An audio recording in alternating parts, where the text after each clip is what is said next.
Star Wars The Rise of Skywalker is set to end the sequel trilogy by writer and director J.J. Abrams and Chris Terrio. This is Mike Zero. If you guys are new to the channel, do make sure to subscribe to see future Star Wars content. Now, one thing about this film that a lot of people are really looking forward to seeing is, of course, exactly where Rey stands and exactly where Kylo Ren stands as well by the time the very ending of the movie arrives come December of 2019, and exactly where J.J. Abrams is going to leave things off. Is he going to leave it open-ended? Is he going to give us proper closure to the Skywalker saga? Or is he going to do something that's going to be very different to Star Wars fans around the world?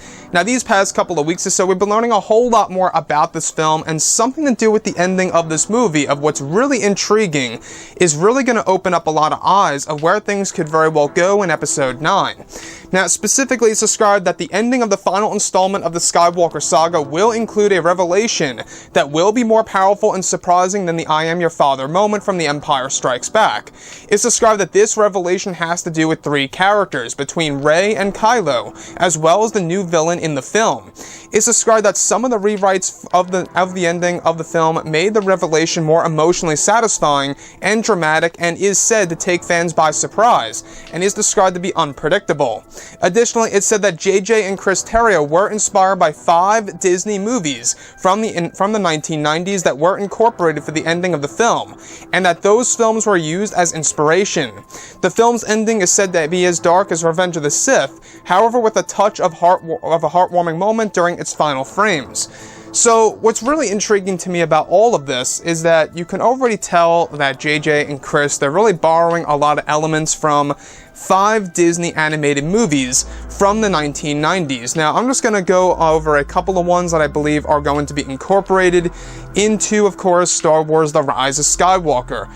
Now, the first ones that do come to mind are probably going to be Mulan, Pocahontas, or even Beauty and the Beast. Now, elements of those movies will be applied to the ending of Episode 9. Doesn't necessarily mean that it's going to be the same exact ending of those movies. They're using all elements from 5 animated Disney movies from the 90s and really mixing it all together into one big epic ending for the movie, while also applying original ideas from their own minds for the Star Wars universe. So altogether, it gives us this unpredictable experience for the ending of Star Wars The Rise of Skywalker. Now, the other thing that really does open my eyes a lot is that this ending is actually described to be more powerful and more shocking than the I am your father moment from The Empire Strikes Back.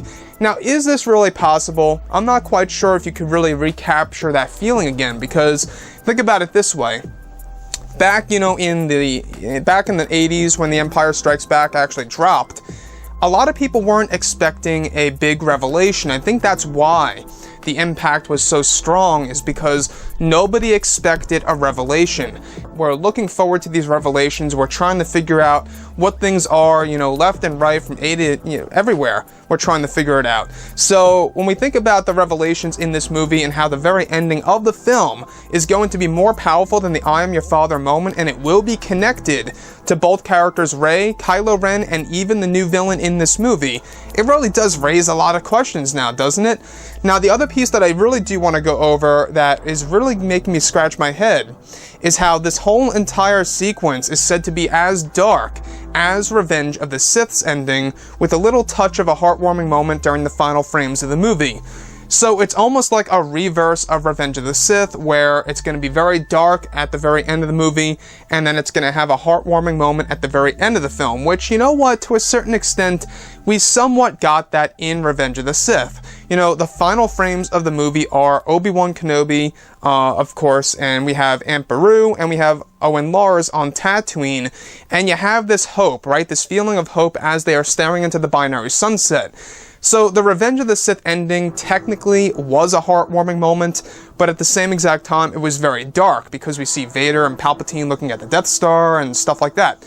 So in this movie, it is actually described that the ending is going to be as dark as Revenge of the Sith. And I think that's perfect. I think that's great that we're getting a dark movie by JJ. The Last Jedi was actually promised to fans to be the darkest Star Wars film in history, which honestly, I don't think that really turned out to be the case, in my opinion.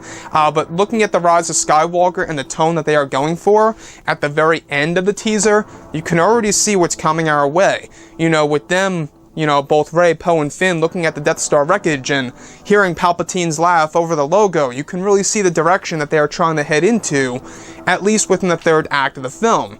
So what do you guys think about the ending of this movie? The top 3 things, in my opinion, is that JJ and Chris, they borrowed elements from 5 Disney animated movies from the 1990s. The other one of which is that the revelation is going to be more powerful and more shocking than the I am your father moment, and will be applied to, of course, the characters of Kylo and Rey and the new villain, and that the new ending is going to be as dark as Revenge of the Sith. So anyways, guys, drop a comment below. Let me know what you think about all of this in the comments. And if you guys did enjoy the content for today, do make sure to drop a thumbs up on this video to support the channel. I thank you all so very much for the kind support, and I'll catch you guys next time.